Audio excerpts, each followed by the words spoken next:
talk about storms rolling through. So today would be like the perfect day to have what we're making today. You want to have that warm, feel-good meal, especially if you're watching that storm brewing. So we have Chef Tracey Medeiros, who's here today to show us how to make roasted tomato soup, and it smells delicious in here. Thank you, and thank you so much for having me today. Thank you. And how do we get started with this? Okay, well, what I like about this particular soup, you can make it ahead of time. Okay. All you would need to do is cover it and store it in the refrigerator for up to 2 days, or you can freeze it for up to 2 months. Perfect. So for time purposes, I've already roasted the vegetables. Thank you for that. You're quite welcome.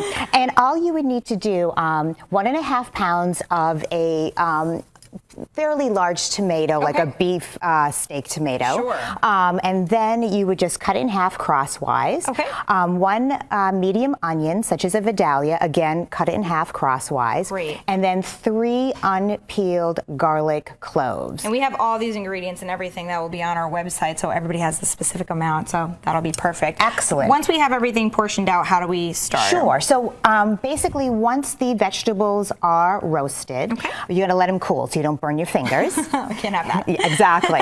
And then I have most of them in there, but I just want to show the folks, it's very simple. All you would do is just peel the skin just like that. Okay. Once they're roasted. Simple enough. That's literally coming right off. Exactly. And then we're going to just place these carefully. I'm going to try to do this carefully. It's a little messy. Have at it. Into the food processor. Okay. And what I've done, you also want to trim off the ends of the onion, which I've already done. Great. And you're going to place that in there, and then you are going to peel the garlic cloves because you don't want the skin in the soup. That would not be tasty. That sounds pretty nasty. Yeah, exactly.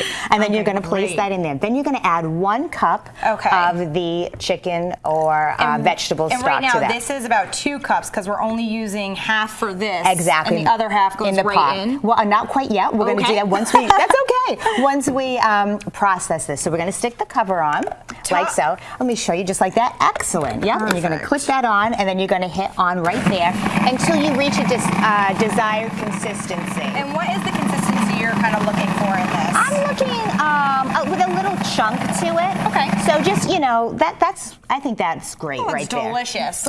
And then what we're going to do now is we're just going to pop that off. Exactly. And I'm going to click this, and then we're going to add it to the pot. Okay. Like so. So we're going to do that, and then we're going to add the remaining ingredients. And again, some folks like more of a puree type of soup. You could certainly have that.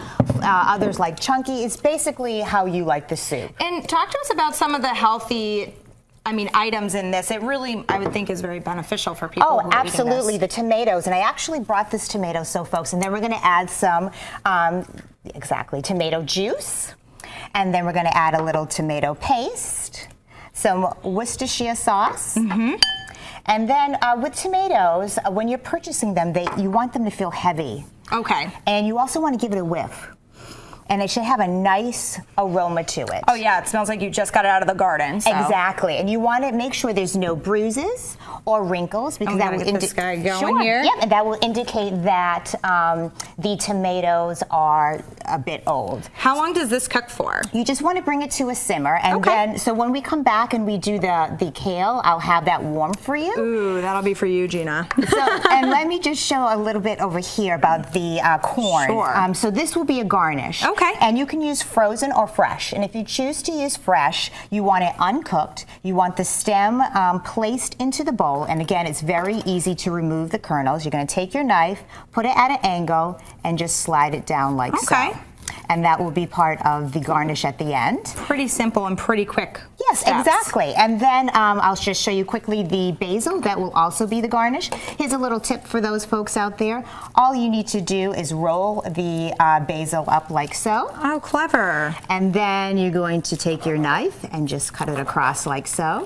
And you get these wonderful thin strips. Tracey, very, very good tips. And like she said, this is only half of the meal that you can enjoy either this afternoon or for any storms this summer. Gina will be looking at the other half when we make a kale massage kale with an Asian dressing. You're not going to want to miss that. We'll be right back.